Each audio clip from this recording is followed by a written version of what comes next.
मैं हूं आपके साथ आशा सरमाल। चलिए शुरुआत करते बुलेटिन की। भाजपा की कथनी और करनी में बेहद अंतर का आरोप लगाते हुए अपनी पार्टी के सदर अल्ताफ बुखारी ने उसे जम्मू कश्मीर, खासतौर पर जम्मू की आवाम को धोखे में रखने का आरोप लगाया है। और जम्मू के दोमाना इलाके में आज एक जनसभा को संबोधित करते हुए अल्ताफ बुखारी ने भाजपा पर कई आरोप लगाते हुए उसके नारों और वादों को झूठ का पुलिंदा करार दे दिया। बुखारी ने भाजपा के साथ साथ नेशनल कॉन्फ्रेंस और पीडीपी पर भी यहां लोगों को महज आप देखिए मजहब, अनुच्छेद 370-35A के नाम पर लोगों को ब्लैकमेल करने का आरोप लगाया। हमें शर्म आती है कहते हुए, क्या वही बीजेपी है जिसके नेता वाजपेयी साहब थे? क्या ये वही बीजेपी है जो कहती थी कि हम जम्मू में जब हमारा राज होगा, एक हिंदू राज होगा और हम हिंदुओं का भला करेंगे? क्या ये सच नहीं है? पिछले 4 साल से Hindu governor, Hindu DG, Hindu chief secretary, Hindu अफसर, तो आप लोगों की क्या काया बदल गई? यहाँ की रोडों में जब मैं आया मुझे शर्म आई। क्या मैं किसी पिछड़े हुए गांव में चल रहा हूँ? ऐसा लगता था कि जहाँ 100 साल कोई नहीं गया होगा वही रास्ते हैं। क्या जो जम्मू में बीजेपी के नेता बैठे हैं उनको शर्म नहीं आ रही है? क्या यही है जो उन्होंने जम्मू वासियों को वादा किया था? क्या इसी तरक्की का वादा हुआ था? क्या आपके घरों में आज पानी के लिए अभी भी तरसना हो? ठीक है, जम्मू ये इलाका कंडी हो सकता है, लेकिन वादा तो हर घर हर नल का था। वो वादा कहाँ गया जिसपे आपने 2014 में वोट लिए? आज तो 8 साल हो गए। अगर 8 साल में आप ना कर सके तो फिर क्या करने जा रहे हो? ये सब आपको मजहब के नाम पे ब्लैकमेल कर रहे हैं। जिस तरह कश्मीर में 2 जमातें, नेशनल कॉन्फ्रेंस और पीडीपी, वो भी मजहब के नाम पे वहां ब्लैकमेल कर रही है। कहीं 370 के नाम पे, कहीं 35A के नाम पे। 370 और 35A अगर वापस देगा, खाली सुप्रीम कोर्ट देगा, कोई सियासी जमात वापस नहीं दे सकती है। आज अगर बीजेपी भी चाहे वो भी वापस नहीं दे सकती है, क्योंकि अब इतना आसान नहीं है। मैं आपसे गुजारिश करना चाहता हूं, जब आप कल को जिस वक्त इलेक्शन होंगे अपना वोट देने जाएं तो 2-3 चीजें जरूर देखें। जरा देखें जिस आदमी को वोट देंगे क्या वो ईमानदार है? क्या उसने कोई पहला झूठा वादा तो नहीं किया है? आगे जिसने पहले झूठा वादा किया है तो आगे कैसे भरोसा उस पर करोगे? क्या उसकी नजर ठीक है? क्या उसकी कोई ऐसी सलाहियत है कि वो आपके काम कर सकता है? अगर ऐसी कोई सलाहियत नहीं है तो फिर भला किसी भी पार्टी से हो, आप क्यों वोट देंगे उसमें? पीएचई डेलीवेटरों द्वारा कल यानी सोमवार को जम्मू में संभावित राजभवन के घेराव के लिए डोडा से भी डेलीवेटरों का दल यहां पहुंच रहा है। और डोडा के पीएचई डेलीवेटरों ने भी अपने सहयोगियों के साथ मिलकर कल राजभवन का घेराव करने का ऐलान कर दिया। उनका कहना है कि यहां रमजान के पाक महीने में उनके हाथ बांधे रखे गए हैं और ईद के बाद यहां उनकी मांगे पूरी नहीं हुई तो पानी की सप्लाई बंद करने पर वो लोग मजबूर हो जाएंगे।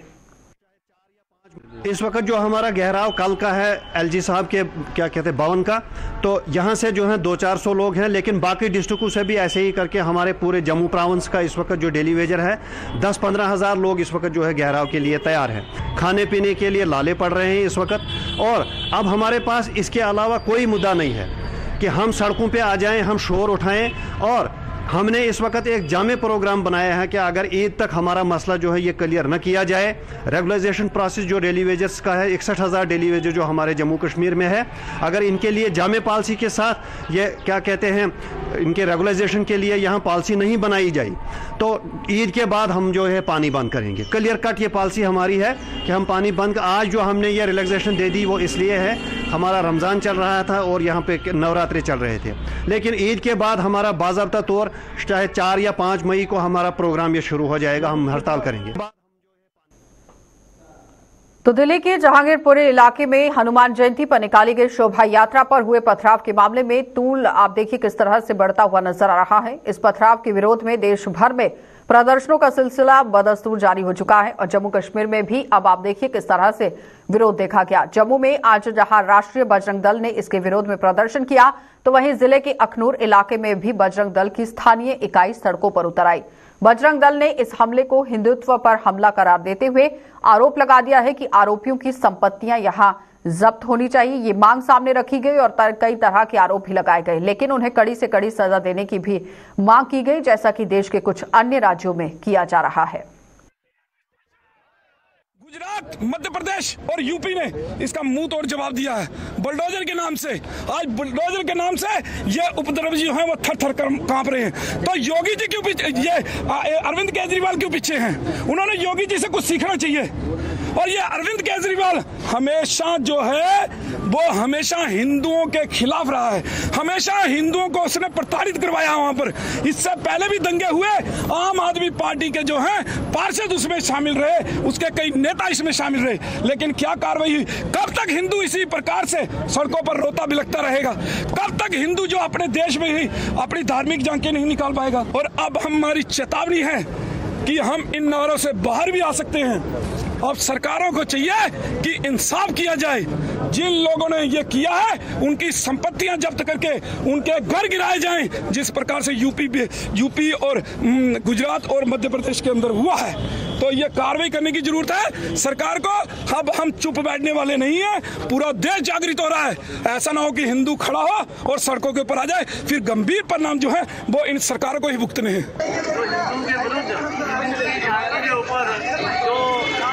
इस्लामिक मुसलमान जहादी हमला करते हैं उनके ऊपर कड़ी कार्रवाई की जाए। और हमारी धार्मिक यात्रा है, हमारे पर्व हैं, हम लोग शांति से अपने पर्व मनाते हैं। अगर उनके ऊपर प्रतिबंध की जाती है तो हम करेंगे।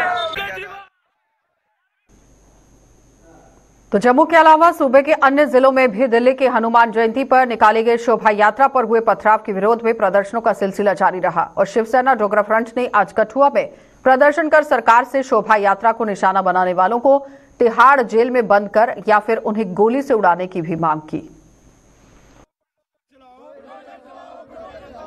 क्या हो गया कि बहुसंख्यक लोगों को भी आज अपनी शोभा यात्रा निकालने का अधिकार नहीं दिया जा रहा है। कौन लोग हैं वो? क्यों पकड़ करके उनको तिहाड़ जेल बंद करने का प्रयास नहीं होता? क्यों ऐसे हालात पैदा हो रहे हैं कि सुबह अजान, रात को अजान, दोपहर को अजान, और कोई ऐसी व्यवस्था की पालना नहीं हो रही।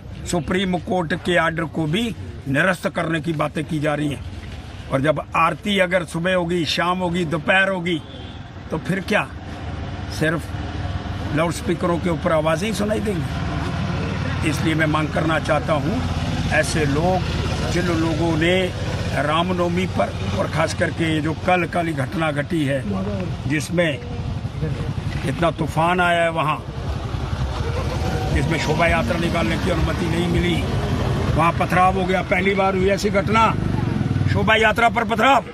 अरे पथराव करने वालों को गोली क्यों नहीं मार दी गई? श्री जगन्नाथ सेवा समिति की ओर से आरएसपुरा में आज भगवान श्री जगन्नाथ रथ यात्रा का आयोजन किया गया, जिसमें भाजपा के प्रदेश उपाध्यक्ष और पूर्व मंत्री श्यामलाल चौधरी, जम्मू कश्मीर सनातन धर्म सभा के प्रधान पुरुषोत्तम द्विवेदी मुख्य रूप से मौजूद रहे। और आरएसपुरा में पहली बार आयोजित भगवान श्री जगन्नाथ रथ यात्रा आरएसपुरा के ही यहाँ देवी द्वारा मंदिर में, यानी ये देवी द्वार मंदिर है जहां से रथ यात्रा शुरू हुई है और कस्बे के विभिन्न बाजारों से होते हुए वापस देवी द्वार मंदिर पर पहुंचकर संपन्न हुई है। यात्रा में भारी संख्या में आरएसपुरा और विभिन्न ग्रामीण क्षेत्रों के रहने वाले लोगों ने भाग लिया। और आपको यह भी बताया कि भगवान श्री जगन्नाथ रथ यात्रा कल यानी 16 अप्रैल को यहां आरएसपुरा पहुंची थी और आज आप देखिए किस तरह से ये भव्य रथ यात्रा निकाली गई।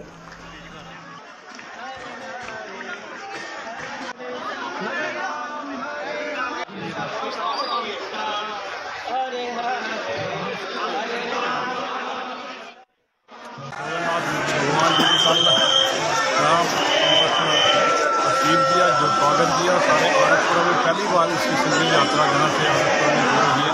तो मैं तो कहूँगा कि किस तरह का यात्रा जो भगवान जगन्नाथ जी जिस तरह आरएसपुरा में विराजमान हुए हैं और उनका आशीर्वाद आगे भी हमारे ऊपर बना रहे। और जितने भी जहाँ जनता है, आरसपुरा के सराउंडिंग के लोग भी हैं, सब में दिल में श्रद्धा है। हर लोग यहाँ पर स्टॉल भी लगाए हुए हैं, पानी के हैं, बाकी भी चीज़ें सब लोग प्रोवाइड कर रहे हैं और बड़े प्यार से श्रद्धा से जय घोष करते हुए ये यात्रा चल रही है।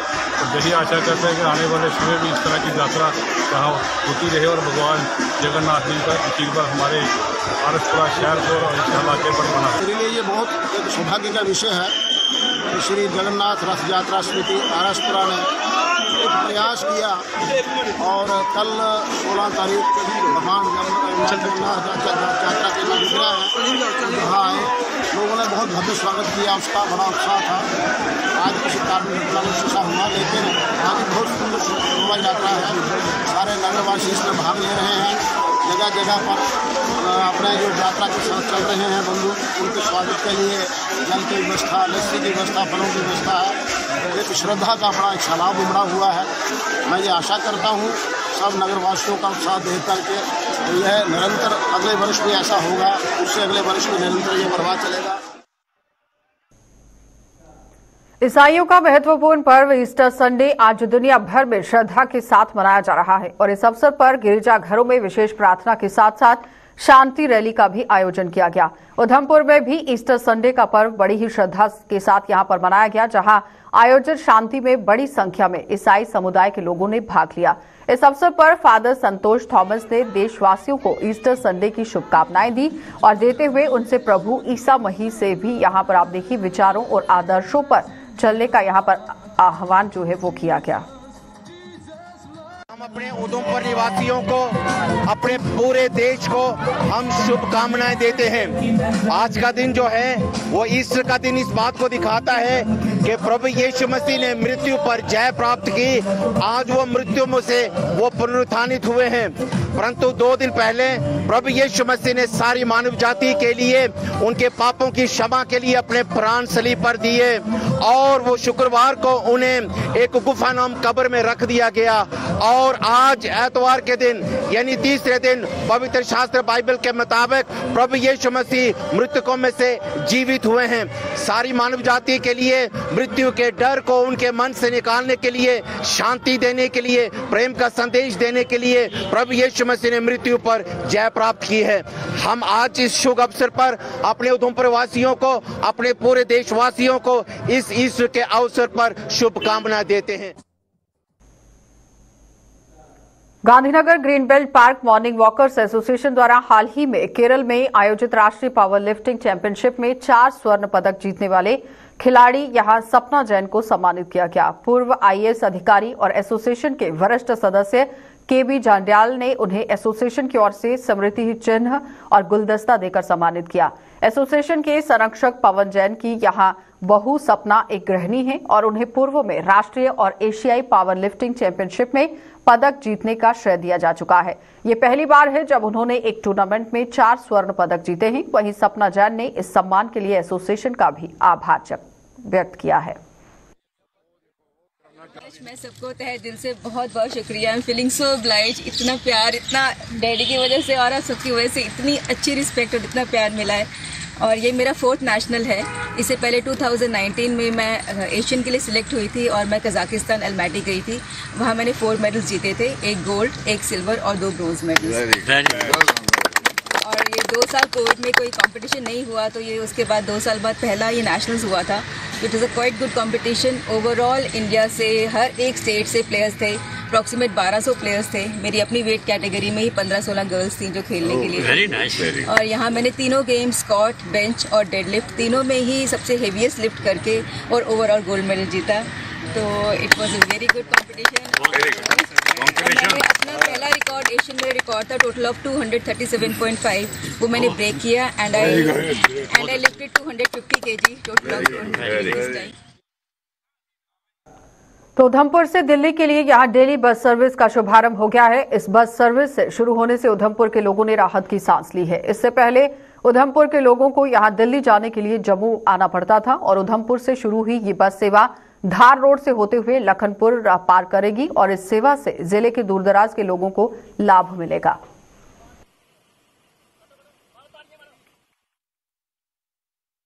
ये स्लीपर कोच है, 40 के करीब सीटें हैं इसमें अंकुश जी का मैं धन्यवाद करना चाहूँगा कि इन्होंने जो इतना अच्छा स्टेप लिया है। तकरीबन क्या होता है कि हर आदमी जो है जम्मू तक अप्रोच करता है, जम्मू जाना पड़ता है। अगर आपने दिल्ली के लिए बस पकड़नी हो तो उसके लिए जम्मू जाना पड़ता है। ये एक बहुत अच्छा जो उधमपुर है, काफ़ी यहाँ पे व्यापारी लोग जो हैं, व्यापारी वर्ग को इसमें काफ़ी फ़ायदा पहुँचेगा। और दूसरी बात मैं कहना चाहता हूँ कि ये जो बस जो है ये वाया दार रोड जाएगी, ये आपकी यहाँ से बिलावर से होती हुई जाएगी। और इसमें इस बेल्ट के जो लोग हैं, सारे दार रोड के बेल्ट में जितने लोग हैं उनको काफ़ी सुविधा मिलेगी। और जो डोडा से ऊपर से जो चनैनी से लोग आते हैं, डोडा से आते हैं या ऊपर और कहीं पहाड़ी इलाके से जो लोग आते हैं और जिन्हें तकरीबन जम्मू जाना पड़ता है और वहाँ इंतज़ार करना पड़ता है। देखिए आप यहाँ से इसका बस का टाइम 4 बजे रहेगा और 2 बसें है डेली यहाँ से 4 बजे यहाँ से चलेगी। बेसहारा और अनाथ बच्चों को शिक्षित कर उन्हें एक मुकाम पर पहुंचाने में अपना अहम योगदान दे रहे जम्मू के बाल भारतीय पब्लिक स्कूल ने आज अपना वार्षिक दिवस हर्षोल्लास के साथ मनाया। और पिछले 2 साल कोविड के प्रकोप के कारण वार्षिक दिवस नहीं मनाया जा सका था, लेकिन आज प्रबंधन स्टाफ या यहाँ रहने वाले जो बच्चे हैं उन्होंने बिना किसी रोक टोक के खुलकर अपनी खुशी का भी इजहार किया। हर 17 को हम ये मनाते हैं, तो 2 साल से हम नहीं मनाए क्योंकि कोविड की वजह से नहीं मनाए। लेकिन बच्चे जो है टीचर का बहुत आभारी हूँ कि जिन टीचर ने थोड़े शॉर्ट पीरियड में बच्चों को तैयार किया। तो बच्चों को कोविड के दरमियान भी अपनी सेफ्टी का ध्यान ना रखते हुए पढ़ाती रही हैं और मैं उन टीचर की बड़ी आभारी हूँ। वो ऑनलाइन भी देती रही हैं, ऑफलाइन भी लेती रही और विशेषकर बालगृह के बच्चों में पढ़ाई में कोई कमी नहीं हमने आने दी। मैं उनकी बड़ी आभारी हूँ। जम्मू कश्मीर के जाट समुदाय ने सरकार से एक बार फिर से उसे ओबीसी का दर्जा देने की मांग को यहां जोर शोर से उठा लिया है। और इसी कड़ी में आज ऑल इंडिया जाट महासभा की कठुआ इकाई ने एक सम्मेलन का आयोजन कर इस मांग को पूरा करवाने के लिए अपने भविष्य के आंदोलन पर विचार विमर्श किया। महासभा की जम्मू कश्मीर इकाई के प्रधान मनमोहन चौधरी ने इस सम्मेलन की अध्यक्षता करते हुए सरकार से देश के 11 राज्यों से यहां जाट समुदाय की तर्ज पर जम्मू कश्मीर के जाट समुदाय को भी ओबीसी का दर्जा देने की मांग की। हमारा जाटों का ओबीसी का मुद्दा है। 11 स्टेटों में जाटों को ओबीसी है। वाहिद एक जम्मू कश्मीर ऐसी स्टेट है जहां पे ओबीसी नहीं है।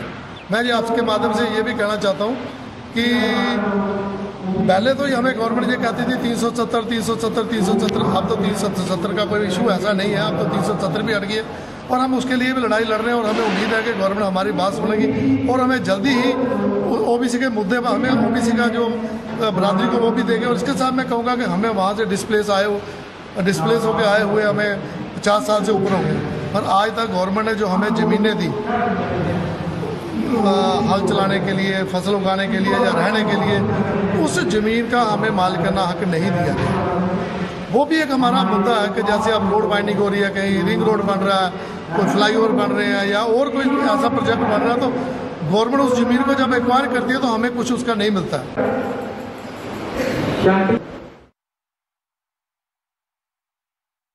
नगरोटा के पंचगराई इलाके के लोगों ने एक यहाँ देरीना मांग पूरी करने की यहाँ जो मांग रखी थी वो पूरी हो गई है। इस इलाके के लोगों की आवाजाही को सुगम बनाने के लिए पीडब्ल्यूडी द्वारा यहाँ एक कलवर्ट का निर्माण कार्य किया गया था, जिसे आज आवाजाही के लिए खोल दिया गया है। और डीडीसी चेयरमैन चौधरी रहमत अली और सरपंच यहाँ थोड़ू राम ने आज इस कलवर्ट का उद्घाटन किया।